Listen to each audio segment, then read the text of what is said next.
तो आज हमारा टॉपिक है प्रिपरेशन ऑफ एल्केन्स कि एल्केन्स की प्रिपरेशन जानेंगे किस किस तरीके से हम एल्केन्स को बना सकते हैं, क्या क्या प्रोसीजर है बनाने के लिए, कौन कौन सी रिएक्शन है, किसकी प्रेजेंस में होंगे, तो कौन से कैटालिस्ट हैं किसकी प्रेजेंस में, वो सारी चीजें हम आज डिस्कस करेंगे।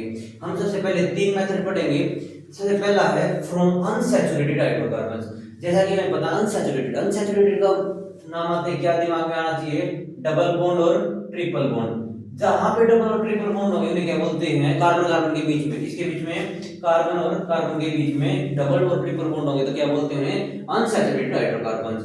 अनसैचुरेटेड हाइड्रोकार्बन से क्या बनना, सैचुरेटेड हाइड्रोकार्बन मतलब कि एल्केन की प्रिपरेशन। इसी प्रोसेस को क्या बोलते हैं, हाइड्रोजिनेशन। क्या बोलेंगे, हाइड्रोजिनेशन। यहाँ पे देखिए एल्कीन्स कौन कौन होते हैं, अनसैचुरेटेड हाइड्रोकार्बन एल्कीन्स होता है और क्या होता है, एल्काइंस। एल्कीन्स होते हैं और एल्काइंस। एल्कीन्स और एल्काइंस जब ऐड हाइड्रोजन, किस एल्कीन्स में क्या मिला दिया जाए, एल्काइंस में क्या मिला दिया जाए, हाइड्रोजन। क्या मिला दिया जाए, हाइड्रोजन। किसकी प्रेजेंस में कौन से कैटालिस्ट होने चाहिए, या तो निकल हो या पैलेडियम हो या प्लेटिनम हो, क्या फॉर्म हो जाता है, एल्केन्स। यहां से देखिए हमें क्या लेके चले, इथीन। क्या लेके चले, इथीन। इथीन मतलब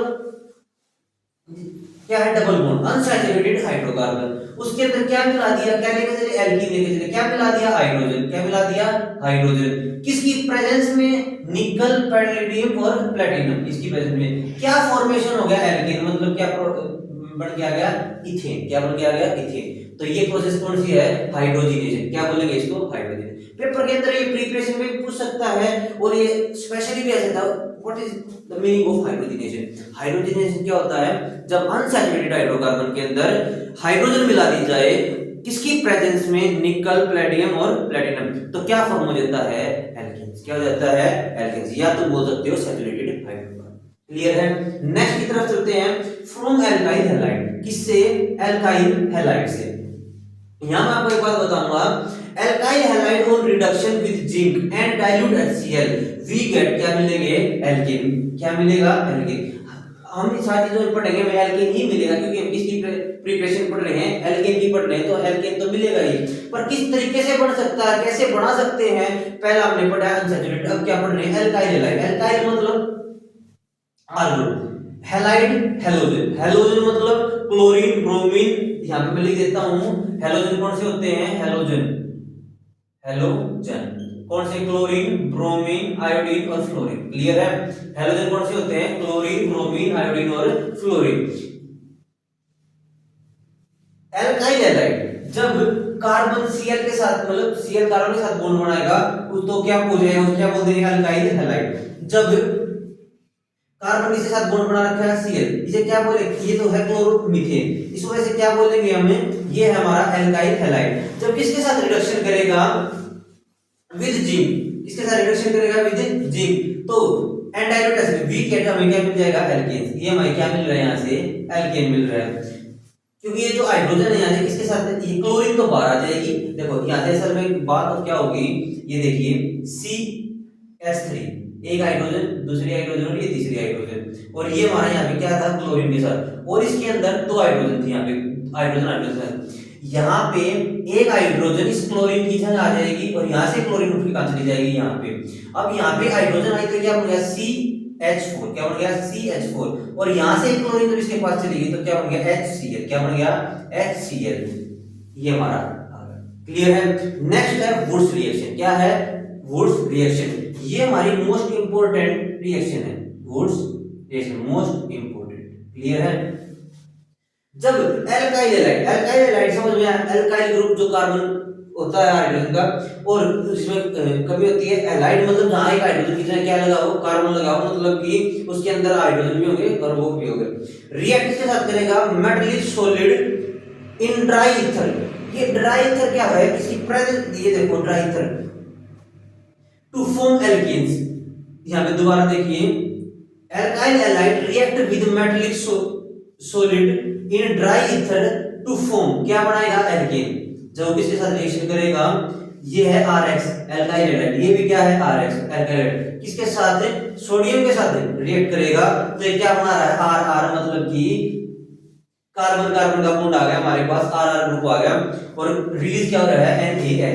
यहां पे अच्छे से समझिए, जब CH3Br किसके साथ 2Na के साथ reaction with the presence of dry ether हमें क्या गिव CH3 क्या मिल गया एल्केन। और ये एल्केन कौन सा एल्केन है जिसमें दो कार्बन होते हैं, तो क्या जाएगा इथ, क्या जाएगा इथ, और ये हो गया इथेन हमारे फॉर्मेशन हो गया। क्लियर है। जब RX मतलब कि वो रिएक्शन क्या कहती है, एल्काइल हैलाइड जब रिएक्ट करेगा मेटालिक सॉलिड किसकी, ड्राई ईथर की प्रेजेंट टू फॉर्म एल्केन, तो क्या बनाएगा एल्केन। ये हमारी वुड्स रिएक्शन थी। नेक्स्ट है from carboxylic acid. Carboxylic acid से हम कैसे करेंगे, पहली प्रोसेस है डी कार्बोक्सिलेशन। क्या है डी कार्बोक्सिलेशन। जब सोडियम साल्ट ऑफ किसका, कार्बोक्सिलिक एसिड। कार्बोक्सिलिक ग्रुप क्या होता है, COO। क्या होता है, COO ग्रुप कौन सा कहलाता है, कार्बोक्सिलिक एसिड COOH। ठीक है। जैसे कि ऑक्सीजन के साथ डबल बॉन्ड हो गया, एक OH के साथ हो गया कार्बन का, इस ग्रुप को क्या बोलते हैं, कार्बोक्सिलिक ग्रुप। सोडियम का मतलब कि यहाँ पे देखो 3 बॉन्ड तो आगे हमारे पास 1 2 3, जो चौथा बॉन्ड है वो किसके साथ बनाने वाला है, Na। हाइड्रोजन के साथ यहाँ पे क्या होगा, जैसे यहाँ पे H है तो यहाँ पे क्या होगा Na। क्लियर है। Sodium salt of carboxylic acid RCOONA। R इस साइड कोई भी लंबी चेन आ जाएगी कार्बन की तो उसे क्या बोलते हैं, RCOONA। क्लियर है। ये ग्रुप जब किसके साथ, on heating with soda lime मतलब NaOHCO। सोडा लाइम क्या होता है, NaOH प्लस CO। क्या मिलेगा हमें, एल्केन मिल जाएगा। 1 carbon atom less than carboxylic acid. जितने कार्बोक्सिलिक के पास होंगे उनसे एक कम मिलेगा, ये होती है डी कार्बोक्सिलेशन। जब यहाँ पे देखिए RCOONA NaOH की प्रेजेंस के साथ CO, ये सारी चीजें मिल गई, ये सारा सोडा लाइम था। जब सोडा लाइम किसके साथ रिएक्ट करेगा, RCOONA, तो क्या फॉर्मेशन हो जाएगी RH की और Na2CO3। और पहले ही बता दिया जितने यहाँ पे देखिए बिगट एल्केन जो मिलेगा कंटेनिंग एक कार्बन, उसके पास जो एल्केन आया एक कार्बन कम होगी। क्यों होगी, क्योंकि एक कार्बन हमारी यहाँ पे चली जाएगी। क्लियर है ये बात। नेक्स्ट है कोल्बे इलेक्ट्रोलाइटिक मेथड। जब एक्वस सॉल्यूशन ऑफ सोडियम और potassium salt, aqueous solution of sodium and यहाँ पे सोडियम ले रहा potassium, sodium and potassium salt of किसका, कार्बोक्सिलिक एसिड का, ऑफ किसका, कार्बोक्सिलिक एसिड का, जब इलेक्ट्रोलाइसिस करता है तो क्या फॉर्म हो जाता है, एल्केन। और even number of carbon atom आएंगे, कितने आएंगे, even number of carbon atom. आप देख सकते हैं यहाँ पे कितने हैं, 2 है, कितने हैं, 2 है। ये चीज आप ध्यान में रखिए, कितने आएंगे, इवन नंबर आएंगे। ये थी बस एल्केन की प्रिपरेशन। हमें क्या पता था, जो हमारी पहली वीडियो थी उसके अंदर हमें क्या सीखा था कि हाइड्रोकार्बन होते क्या है। सबसे पहले क्या पता था, हाइड्रोकार्बन होते क्या हैं, कितनी कैटेगरी हैं, किस तरीके से डिवाइड करे हैं। 3 कैटेगरी बताई थी, किस डिप के आधार पे बताई थी, कार्बन के बॉन्ड, जैसे एक तो थी सैचुरेटेड, एक थी अनसैचुरेटेड, और तीसरी क्या थी, एरोमेटिक वाली। ठीक है, जिसके अंदर साइक्लिक कंपाउंड की फॉर्मेशन हो रही थी। उसके बाद हमें पढ़ी है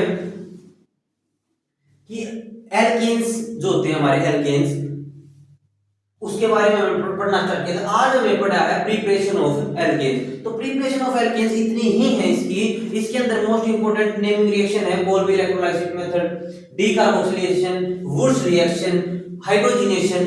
ये 4 तो ऐसे मतलब कि बाय नेमिंग रिएक्शन बोलते हैं, इनको नाम आ गया बस, बाकी तुम्हें ये सारी चीजें बतानी पड़ेगी, लिखना पड़ेगा उसके बारे में।